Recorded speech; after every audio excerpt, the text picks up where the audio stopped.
नमस्कार, स्वागत आहे तुमचं पुन्हा एकदा माझ्या नवीन व्हिडिओमध्ये। कार्तिकी एकादशीला सर्व मंगल कार्यांची सुरुवात केली जाते। तुळशी विवाह केल्याने कन्यादानाचे पुण्य प्राप्त होते अशी मान्यता आहे। विवाहाच्या पूर्व दिवशी तुळशी वृंदावन रंगवून सुशोभित करतात। तुळस विष्णुप्रिया किंवा हरिप्रिया प्रिया असेही संबोधले जाते। कार्तिक शुद्ध द्वादशीपासून पौर्णिमेपर्यंत कोणत्याही दिवशी तुळशी विवाह करण्याची प्रथा असली तरी प्रामुख्याने कार्तिक शुद्ध द्वादशीला तुळशी विवाह करतात। कार्तिक पौर्णिमेपर्यंत अर्थात त्रिपुरारी पौर्णिमेपर्यंतच्या दिवसात तुळशी विवाह करता येतो। तुळशी विवाहाची कथा आणि परंपरा जाणून घेऊया। तुळशी वनस्पती पूर्वजन्मी एक मुलगी होती। तिचे नाव होते वृंदा। ती राक्षसाच्या कुळात जन्मलेली होती। ती लहानपणापासूनच भगवान विष्णूची भक्त होती। ती मोठ्या प्रेमाने भगवान विष्णूची पूजा करीत असे। जेव्हा ती मोठी झाली तेव्हा तिचं लग्न राक्षस कुळातील एक राजा जालंधर या राक्षसाशी झाले। जालंधरची उत्पत्ती समुद्रातून झाली होती। वृंदा एक अतिशय समर्पित स्त्री होती। ती नेहमीच आपल्या पतीची सेवा करत असे। एकदा देव दानव यांच्यात युद्ध झाले तेव्हा जालंधर युद्ध करायला जाताना त्याला वृंदा म्हणाली, स्वामी, जोपर्यंत तुम्ही युद्धावर असाल मी तुमच्या विजयासाठी उपासना करीन आणि तुम्ही येईपर्यंत हा संकल्प मी सोडणार नाही, असे वचन मी तुम्हाला देते। त्यानंतर असुरराज जालंधर युद्धात गेले आणि वृंदा व्रताचा संकल्प सोडून उपासनेला बसली।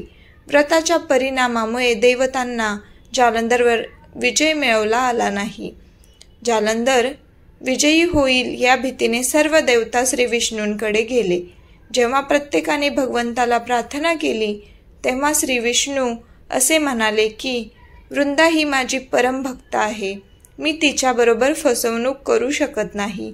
मग देव म्हणाले, आम्हाला तुमच्याशिवाय कोण मदत करणार? महाविष्णू, आम्ही तुम्हाला शरण आलो आहोत, तुम्हीच या संकटातून आम्हाला वाचवा। तेव्हा भगवान विष्णूंनी जालंधरचे रूप घेतले आणि वृंदाच्या राजवाड्यात पोहोचले। वृंदाने आपला नवरा पाहताच आपली उपासना थांबवली। ती ताबडतोब पूजेवरून उठली आणि त्याच्या पायाला स्पर्श केला। जसा वृंदाचा संकल्प सुटला देवतांनी जालंधरला ठार मारले आणि जालंधरचे कापलेले डोके राजवाड्यात येऊन पडले। जेव्हा वृंदाने पाहिले की माझ्या नवऱ्याचे डोके कापले गेले आहे तर मग समोर उभे असलेला हा कोण आहे? तिने विचारले, तू कोण आहेस ज्याला मी स्पर्श केला? मग श्री विष्णू त्यांच्या मूळ रूपात आले, परंतु काही बोलू शकले नाहीत। वृंदाला सर्व काही समजले। तिने श्री विष्णूंना श्राप दिला आणि पाहता क्षणी श्री विष्णूंचे पाषाणात रूपांतर झाले। सर्व देवता रडू लागल्या आणि लक्ष्मी रडून प्रार्थना करू लागली। ते पाहून वृंदाने श्री विष्णूंना शापातून मुक्त करून आपल्या पतीसोबत सती गेली।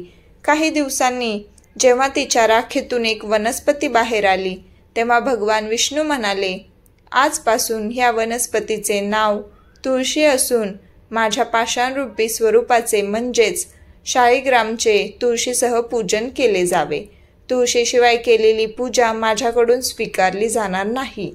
तेव्हापासून सर्वजण तुळशीची पूजा करू लागले आणि कार्तिक महिन्यात तुळशीचे शाळीग्राम म्हणजेच श्री विष्णूच्या पाषाण स्वरूपाशी लग्न लावायची प्रथा पडली। देवशयनी एकादशीच्या दिवशी हा तुळशी विवाह म्हणून साजरा केला जातो। तेव्हापासून तुळशी विवाह करण्याची परंपरा प्रचलित असल्याचे सांगितले जाते। स्नानानंतर रोज तुळशीच्या रोपाला पाणी देणे आरोग्यासाठी उत्तम मानले जाते।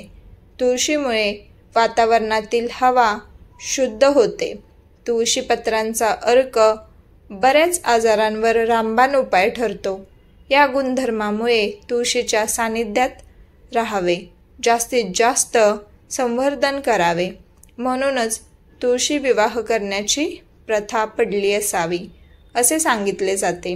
घरातील कन्या मानून तुळशी वृंदावनाची गेरू व चुन्याने रंगरोटी करतात। तुळशीची सौभाग्य अलंकारांनी आरास करावी. बोर, चिंच, आवळा, सीताफळ त्यात ठेवतात. यानंतर तुळस आणि कृष्णाची षोडोपचार पूजा केली जाते. तुळशीला नवीन वस्त्र पांघरतात व त्यावर मांडव म्हणून उसाची व धांड्याची खोपटी ठेवतात.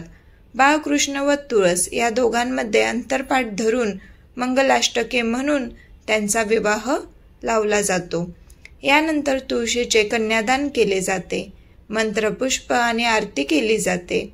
घरच्या कन्येस श्रीकृष्णासारखा आदर्श वर मिळावा असा त्यामागील हेतू आहे. माझी कथा आवडली असेल तर लाईक करा, शेअर करा, कमेंट करा आणि चॅनलला सबस्क्राईब करायला विसरू नका. धन्यवाद.